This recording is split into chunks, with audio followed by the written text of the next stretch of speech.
Hey everybody, welcome back to the channel. Nick with the Bass Hookup. And if you haven't been here before, what this channel does is we give away the equivalent of half our YouTube income every single month to one of you guys. So how that works is you just have to subscribe and leave a comment to a video for this month. So the next drawing will be March 1st. So the month of February's videos, leave a comment. We'll randomly select the video and we'll randomly select the comment to be the winner. We've already given away 2 months worth.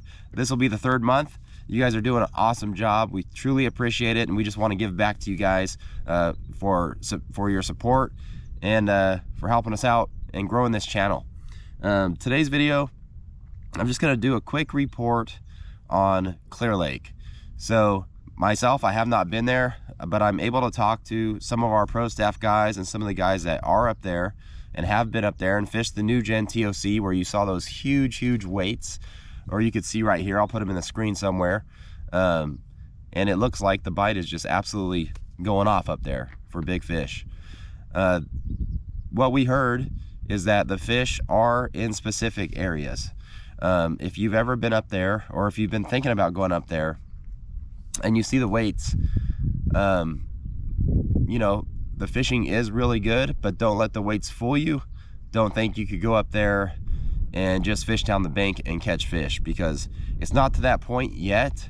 What happens this time of year is they get in big schools. So the guys that crush them will find these little areas, and I mean little, you know, it might be a 25 by 25 yard patch that this big school of bass is sitting in, and anywhere else, you know, you could fish for hours and hours and not get a bite. So that's number one. Don't be fooled by the big weights. Go out there and fish. But I know a lot of guys that are also struggling to even get a bite. So that's number one. Number two, what are they catching them on? So right now, it's been the same for as long as I can remember up there at Clearlake in this time of year, January, February. To me, you're going to start out with 3 baits. From there, you could expand and use, you know, whatever you think you could break down the fish with. But to find those schools, there's going to be 2 baits. One of the baits is ours, and this is just from talking to the pro staff guys in that new gen TOC who did very well on what they caught the fish on. But 2 baits to just search and go around is going to be your Lipless crankbait and your A-rigs. For whatever reason, the #1 Lipless crankbait on Clearlake has always been that guy right there, the LV500. Very popular. You could throw it in the American shad color. This is like a louder color, shiny, you know, real reflective. Or you could throw it in the ghost colors, the ghost minnow. Lucky Craft has a bunch of different ghost colors, but those work phenomenal as well. So you're gonna just take this guy, and I'm gonna throw it on probably this same rod I have right here. This is a Stealth Sticks Booty, and if you haven't checked out the Stealth Sticks, you guys need to check out Stealth Sticks. These are, I think, the best rods on the market. Super hypersensitive, so when you're yo-yoing this or working other baits, you could really feel the action of the bait, and you could feel any little slight bite. You know, when this thing, usually they're gonna bite it when it's falling back down, and it might just stop, but you're gonna feel that little dink. You're gonna feel them sucking in that bait, or any little movement that doesn't feel natural to that bait. You're gonna feel it on this rod. And I'm gonna throw this guy on probably 15-pound fluorocarbon. I like 15 or 17-pound fluorocarbon. It doesn't need to be super heavy. The fish are gonna be offshore, and you're gonna be throwing this thing not around the docks. There's not gonna be anything around, so if you hook a fish up, you could play it out, okay? So this right here is the Stealth Sticks Booty. This rod right here, right now I have top spin on it, but the Booty with 15-pound P-line tactical fluorocarbon on it. To me, that's my setup for the LV. And you're gonna cast it out there. You're just gonna cast it, fan casting this thing everywhere, cast it out there, let it hit the bottom. And I like to let it hit the bottom on a semi-tight line. I don't like to just let it free fall down there. I'll cast, click this shut right when it hits the water, and let it kind of pendulum down to the bottom. And then I'm just gonna yo-yo it. Not hard, not like popping it hard, but actually reel all the way down to the water and just slowly lift. Just slowly lift on that thing, make it come up like that and fall back down. Reel down to the water, lift like that. Hold my rod up here until it hits the bottom again, reel back down, and just lift like this. And all it's doing is just, it's not a really loud or obnoxious movement from the bait, but it's gonna be on the bottom. And you're just gonna lift it slow so it comes up and falls down. Hits the bottom, again, lift up, and it just falls down on a pendulum. So it's not coming up and going like this. You keep that line tight at the top of that pole, so it's coming up and the line's tight, so it's gonna pendulum down. So it's gonna shimmy down like this, naturally, not like this and then doop, doop. You know, it's gonna come up and it's gonna go down like that. That's number one search bait. Number two, of course, the A-rig. And I'm not gonna tell you any specific A-rig. Any A-rig, this is just a umbrella rig. They're fairly cheap. It's a bladed version, you could do non-bladed. But one thing I do like on my A-rigs are really light heads. I believe these are like 3/16 ounce heads or 1/8 ounce heads. Most of the time I'm throwing this, even if it's in 20 feet of water, I want the light head because I want to cast it out there, let it go to the bottom. I'm not going to start reeling it right away. I'm going to cast it and let it go to the bottom every time and just creep it and keep contact with the bottom, okay? I'm not going to be reeling this thing mid-column. I'm going to just creep it along the bottom where those bass are hanging out, and every once in a while maybe give it a real quick quarter turn, get that A-rig to fluctuate, hopefully does it right in front of a fish and it reacts to that bait, eats it, and you're good to go. A-rig, I'm throwing this on a, this is actually a 4 fathoms Stealth Sticks rod made for deep diving crankbaits like the 8XD, 10XD, but I don't know, works pretty good for A-rig.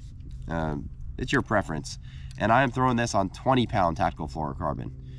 Every time, 20-pound, nothing lighter, 20, 25 pound on that guy right there. You're not worried about the line. You already have those wires on there, so, you know, the fish, they're not worried about it. It's more of a reactionary thing. The last bait, and this is what our pro staffers, some of them caught a lot of fish on the top spin. This is a 1/2 ounce GB naked shad. So the GB actually stands for Greg Blanchard. He's on the staff. He came up with this color, and he has some another color coming out in a different bait we're releasing this summer. A couple different baits, but the GB naked shad, it's just basically an unpainted head, about as natural as you can get. I think unpainted, I mean, that's the color of a shad right there. Again, this is a 1/2 ounce with a 6/0 Mustad Ultra Point on it, and they're throwing it with a 4.8 Kitech or a 5.3, whatever the 5-inch one is, but 4.8 or 5-inch Kitech on there, or a 5-inch Easy Shiner. Same thing as the A-rig, LV, everything you want to keep on the bottom. Just had my rod. Oh, there he is. There's one top spin fish. Finally. Nice. Just dragging on the bottom. Oh, Yeah, that's a nice one. Nice one. Ooh, he's got all kinds of sores. Got him. There we go. There you go. Oh. Show that one off. There we go. Top spin fish right there.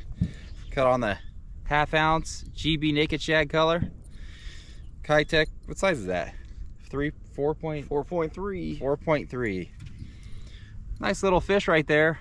We went to a first little pond and didn't get nothing. Been here about 2 minutes. So that's a good sign. But again, you'd be doing the same thing at Clearlake. How they're catching them is just casting this thing out, letting it go to the bottom, and it was specifically designed to be fished on the bottom. That's why the blade's on the top, because your underspins at Clearlake aren't really providing any action or anything like that. That blade's just hitting the bottom. So this thing's giving you that secondary action of that blade on top. It's finessey enough, and I guarantee if you throw it at Clearlake with the Kitech on the back, right now that lake's on fire, but from now all the way through the spring into the fall, it just gets bit. Is it? Right under it, dude. We got it. Yeah. Yeah, they're just sitting on the bottom. Oh, we got one. Yep. There Got you him. go. We on him. Oh, little guy. But he ate it right. He ate it right, son. First bass for me of 2023. Right there. That's how they eat that top spin. Right in the roof. Right in the roof. Right in the roof. There we go. Boy, he just, like, I just couldn't feel my bait all of a sudden. He was on there. Let's let him go. Oh, it feels good. Feels good to finally catch one. You just set the hook. Finally catch one. Oh boy. Right, though. You let him Let's load get up. him again, baby. Casting it out, letting it go to the bottom, and just slow rolling it on the bottom. And this bait right here was specifically designed for Clearlake, because we catch a ton of fish on underspins at Clearlake, but the underspin with the blade on the bottom, when it's going along the bottom, the blade is pointless. Okay, and it gets a lot of snags. It also, most of them have a hard wire sticking out like that, so I missed a lot of fish on it because the hard wire, when they get that in their mouth and you set the hook, the hard wire almost pops their mouth open, and just gets a ton of snags. With the blade being on top, it prevents a lot of snags. This thing will come through rock. If you do get caught up, you could go over there on top of it and it'll usually 99% of the time just come right out. It doesn't get hung at all. And then you still have the action of that blade on top. When this thing's swimming on the bottom, the blades still kick in. If it gets stuck on a rock and you pop it free, the blade's gonna stop. You're gonna pop it free, the blade's gonna kick into motion again, and it gives you that secondary flash and action from the swim bait. All right, so 1/2 ounce GB naked shad, or you could use shad color top spin. One of our guys, he had 27 pounds on the first day of the New Gen tournament, and said he caught 23 of his fish, 23 out of 27 on this. The other ones were on deep dive and crankbait, but 23 came on that bait right there. Again, this is a killer Clearlake bait, really all year round, but early spring, it's hard to beat. Oh, and throwing that on a Stell Sticks booty, and I'm throwing it again anywhere from 15 to 20 pound P-line tactical fluorocarbon, and that's what I like to throw it on. All right, so lastly, third thing, where are the fish at? Like I said, they're in small groups. I can't tell you exactly where they're at because they're going to be moving around, especially by the time this video comes out. But where you want to focus on most of the time, this time of year, they're not going to be real shallow. I'm looking at anywhere from 12 to 25 feet deep, underwater rock piles, rock breaks where maybe it's 12 and then it has a sharp break on the edge where those fish could channel through and stage to move up. The mouth of creeks are usually pretty good. Sometimes they'll school up in front of the mouths of creeks out in, and if you're up north, it's probably going to be shallower, right? The depth at Clearlake is relative. So on the south, I'm looking for 12 to 25 feet. If I'm up north, there's nothing like that really. So those fish in the mouth of the creeks, they're going to be in deep water, which is going to be like, 6 to 12 feet deep up north. So out off the bank, not just going down the bank fishing. These fish are schooled up always off the bank right now. They haven't moved up yet. So that's what you're looking for.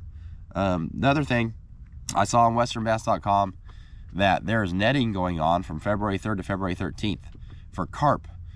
And it raised a concern, for all of us. You think, well, they're netting. Shoot, they're going to catch bass. There's tons of bass. Clearlake's coming back. That's horrible news.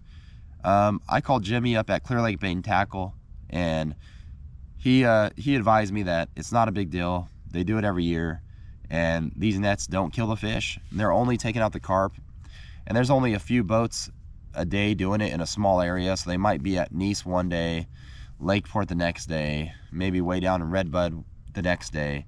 So it's not like there's nets everywhere around the lake, and they're not just leaving them out there unobserved. They're putting them out, and then they bring them up right away, take the carp. Anything else, the bass, catfish, crappie, they let go right away. So if you're wondering about the nets, that's the information I have on it. Seems to be no concern for the netting portion of that, right? Because same, I was concerned. I was like, dang, Clear Lake's coming back and they're doing netting now. That's crazy. But yeah, the locals, they say, you know, there's no concern, then there's no concern. It's not a big deal. But that's all I have for you guys. Remember, you know, leave a comment, subscribe, get in the monthly giveaway. And sorry, my voice is kind of messed up. I've been kind of under the weather, but just wanted to bring this report to you guys today. And I'm gonna try to get out to Clear Lake this Sunday. So hopefully we got a video. I do this report, I can bring these things out to the water and see how I do. So thanks for watching, and we'll see you next time.